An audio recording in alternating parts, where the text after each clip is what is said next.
আসসালামু আলাইকুম। আজ ১৭ মার্চ ২০২৬ মঙ্গলবার। দৈনিক প্রথম আলো আমাদের সামনে রয়েছে। আমরা এখান থেকে কয়েকটি বিষয় নিয়ে জানার চেষ্টা করব, যেগুলো বিভিন্ন প্রতিযোগিতাপূর্ণ পরীক্ষায় আসার মতো প্রিলি, লিখিত বা ভাইভা।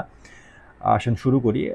একযোগে ৫৪ জেলায় খাল খনন শুরু হয়েছে এবং এটা হচ্ছে যে আমি গতকালই একটা কনটেন্ট তৈরি করেছি যে খাল খনন কর্মসূচি কী, কীভাবে এবং কেন এবং কীভাবে বাস্তবায়িত হবে ওটা দেখতে পারেন আরকি। তাহলে এটা মোটামুটি না পড়লেও হচ্ছে আরকি। ওটা দেখতে পারেন। ওটাও প্রথম আলো থেকেই করা ছিল। আচ্ছা দেখেন বিরোধী দল কি বলছে? আ বলছে যে স্থানীয় সরকারে দলীয় প্রশাসক নয়, দ্রুত নির্বাচন চাই। আপনার দেশের ১১টি সিটি কর্পোরেশন ও ৪২টি জেলা পরিষদে বিএনপির দলীয় ব্যক্তিদের প্রশাসক নিয়োগ স্থানীয় সরকার নির্বাচনকে বিলম্বিত করার চেষ্টা হিসেবে দেখছে জামায়াতে ইসলামী, নাগরিক জাতীয় নাগরিক পার্টি এনসিপি। জামায়াত এনসিপি মনে করে ভোট ছাড়াই দলীয় নিয়ন্ত্রণে স্থানীয় সরকারের ব্যবস্থা আছে। দল দুটি দ্রুত স্থানীয় সরকার নির্বাচন চায়। দেখেন আপনার নির্বাচন মূলত হওয়ার কথা আরকি। নির্বাচনটা হওয়াটাই প্রয়োজন। প্রশাসক দিলে সরকারের কিছুটা উইকনেস প্রকাশ পায় আরকি। একই সাথে এটা আপনার যেহেতু একটা অভ্যুত্থান পরবর্তী সময়ে সেখানে কিছু করতে গেলেও আসলে হঠাৎ করে সংশোধন করা কঠিন হয়। সেক্ষেত্রে দিতে পারে আরকি প্রশাসক। তো নির্বাচনটা হওয়াটাও খুব বেশি প্রয়োজন। না হলে বিরোধী দল সংসদে বা বাইরে সবসময় সমালোচনা করবে। এটাই হচ্ছে বাস্তবতা। আমরা একটু সংবিধান থেকে দেখি আর অধ্যাদেশ দেখি। তা হচ্ছে আপনার আ আপনার ১৯৭৬ সালে স্থানীয় সরকার অধ্যাদেশ জারি করা হয়েছিল। আর আপনার সংবিধানে হচ্ছে আপনার ৫৯ এবং ৬০ নম্বর যে অনুচ্ছেদে স্থানীয় সরকারের কথা বলা আছে। তো আমরা এখান থেকে এইটুকু জানতে পারি আরকি। আচ্ছা আজকে আপনার নদী খনন বা খাল খনন নিয়ে একটা বিশ্লেষণ করা আছে। আমরা সেটা একটু দেখার চেষ্টা করি। লিখেছেন তুহিন ওয়াদুদ। উনি হচ্ছে আপনার বেগম রোকেয়া বিশ্ববিদ্যালয়ের বাংলা বিভাগের অধ্যাপক। উনি ৭ টি সুপারিশ করেছেন আরকি। সেটা নিয়ে আমরা দেখি আরকি। উনি ১ম সুপারিশ করেছেন হচ্ছে আপনার নদী খাল খননের আগে সিএস রেকর্ড অনুযায়ী সীমানা আ চিহ্নিত করতে বলেছেন। যাতে যদি কোনো কারো ব্যক্তিগত অবৈধ স্থাপনা থাকে সেটাকে যাতে উচ্ছেদ হয় এবং নদী বা খাল রক্ষা পায় আরকি। উনি ২য় সুপারিশ করেছেন যে খননকৃত মাটি অবশ্যই নদীর পাড়ে ফেলা যাবে না। ফেলতে হবে দূরে, যাতে আপনার বন্যার পানি বা প্রাকৃতিক কোনো কারণে ওই মাটি আবার নদীতে বা খালে না পড়ে।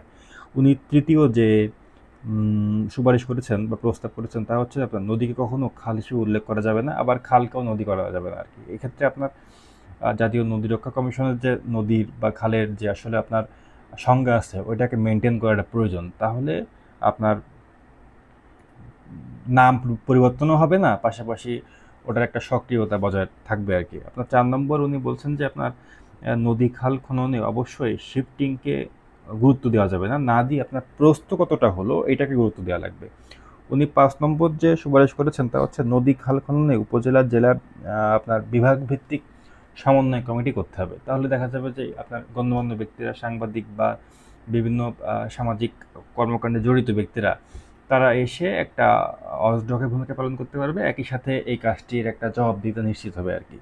উনি ৬ নম্বর কথা বলেছেন যে যেসব নদী খালের উৎসমুখ বন্ধ করা হয়েছে সেগুলো উন্মুক্ত করতে হবে। এবং শেষ ধাপে উনি বলেছেন যে জাতীয় নদী রক্ষা কমিশনকে নদী খাল খননের সঙ্গে যুক্ত করতে হবে, যাতে করে এই প্রতিষ্ঠানগুলো সক্রিয় ভূমিকা পালন করতে পারে। আচ্ছা দেখেন শেষে উনি বলছেন যে কত হাজার কিলোমিটার নদী খাল খনন হয়েছে তা দেখার বিষয় না। আপনার শুধু দেখার বিষয় না, দেখতে হবে যে আপনার কৃষি তথা জীববৈচিত্র্য যাতে সুরক্ষা পায়, খননের উদ্দেশ্য যাতে সফল হয় সে কথাও ভাবতে হবে আরকি। উনি এইগুলো পরে জোর দিয়েছেন। দেখেন সরকার হচ্ছে আপনার ৫ বছরে ২০,০০০ কিলোমিটার খাল খননের উদ্যোগ নিয়েছে। তো এটা কতটা সফল হবে সেটা নির্ভর করছে আসলে আপনার কৃষি তথা জীববৈচিত্র্য যাতে সুরক্ষা পায় বা উদ্দেশ্য সাধিত হয় সেগুলোর উপরে। উনি এই কথাগুলো এখানে উল্লেখ করেছেন। তো আসেন আমরা একটু ইন্টারন্যাশনাল পার্টে দেখি এবার। প্রথমে দেখেন আপনার কাজাখস্তানের ঘটনাটা। কাজাখস্তানের যে আপনার রাজধানীর নাম হচ্ছে আস্তানা। তো কাজাখস্তানে আপনার গণভোটে অনুমোদন হয়েছে নতুন সংবিধান।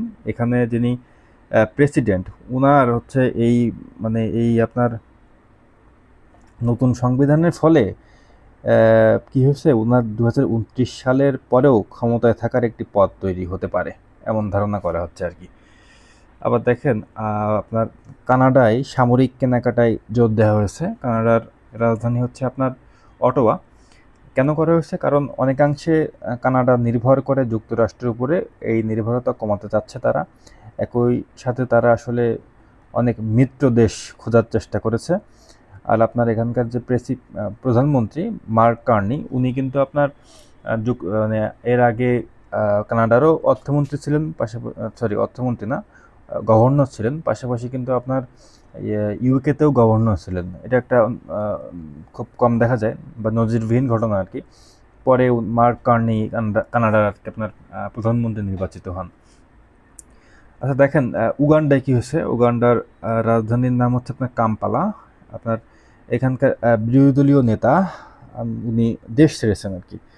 তো উনি নির্বাচনের 2 মাস আগে আপনার মানে জানুয়ারি মাসে আর কি প্রেসিডেন্ট নির্বাচন হয়। এরপরে উনি আত্মগোপনে ছিলেন এবং উনি এই নির্বাচনকে কারচুপির অভিযোগ তুলছিলেন আর কি এটা নিয়ে, এবং উনি চলে গেছেন বাইরে, এবং কোথায় আছে সেই বিষয়ে জানা যাচ্ছে না আর কি। আচ্ছা দেখেন, ট্রাম্প নিয়ে একটু কথা বলি। আপনার গতকাল যেটা বলছেন, একটা কথা আমি দেখলাম যে উনি বলছেন যে যে দেশগুলোকে আমি সাহায্য করেছি তারা আসলে ট্রাম্পকে সাহায্য করতে চাচ্ছে না বা করে না আর কি, এটা উনি বলছেন আর কি। এখানে দেখেন, যুক্তরাষ্ট্র ইসরায়েলের হাতছাড়া হতে পারে ইরান যুদ্ধের নিয়ন্ত্রণ। এটা কিভাবে? হরমুজ প্রণালী একটা বড় ফ্যাক্টর। আপনার ইরানের অবরোধ বিশ্ব অর্থনীতিকে স্তম্ভিত করে দিলেও দেশটিতে ক্ষমতার পরিবর্তনের খুব লক্ষণ নেই। আপনার লক্ষণ নেই কারণ হচ্ছে যে এটা আপনার ইরানের মানে সরকার ব্যবস্থা বা হচ্ছে আপনার প্রশাসনিক ব্যবস্থা স্ট্রং আর কি। মানে অনেকে মারা গেলেও দেখা যায় যে তাদের অনেকে থাকে আর কি, সেজন্য খুব কঠিন। এবং বিভিন্ন খবর পাওয়া যাচ্ছে যে ইরানের কাছে যুক্তরাষ্ট্রই চাচ্ছে যুদ্ধবিরতির দিকে আগাতে। এগুলো কিন্তু যদিও উড়ো খবর এখন পর্যন্ত, কিন্তু মনে হচ্ছে যে এই দিকে যাচ্ছে। কারণ আপনার যতটা যুদ্ধটা নিয়ন্ত্রণ ছিল যুক্তরাষ্ট্র ইসরায়েলের কাছে, এখন কিন্তু সেই দিকে নেই। এখন পরিস্থিতি পুরোটাই পাল্টে গেছে আর কি। সেই জন্য বলা হচ্ছে আর কি, আপনার নিয়ন্ত্রণ হারালে তো যুদ্ধ থেমে যায়, অথবা অন্যভাবে কাজ চালাতে হবে আর কি। আচ্ছা দেখেন, প্রতিবেশী দেশগুলোর সঙ্গে নতুন করে সম্পর্ক করতে চায় ইরান, যেটা খুব বেশি দরকার। বিশেষ করে আপনার মধ্যপ্রাচ্যে বিভক্তি আছে অনেক, তো বিভক্তি হ্রাস করে যদি একটা ভালো সম্পর্ক তৈরি করা যায়, তাহলে বিশেষ করে আপনার তেল ডিপ্লোমেসি বা অয়েল ডিপ্লোমেসি যদি শক্তিশালী হবে আর কি।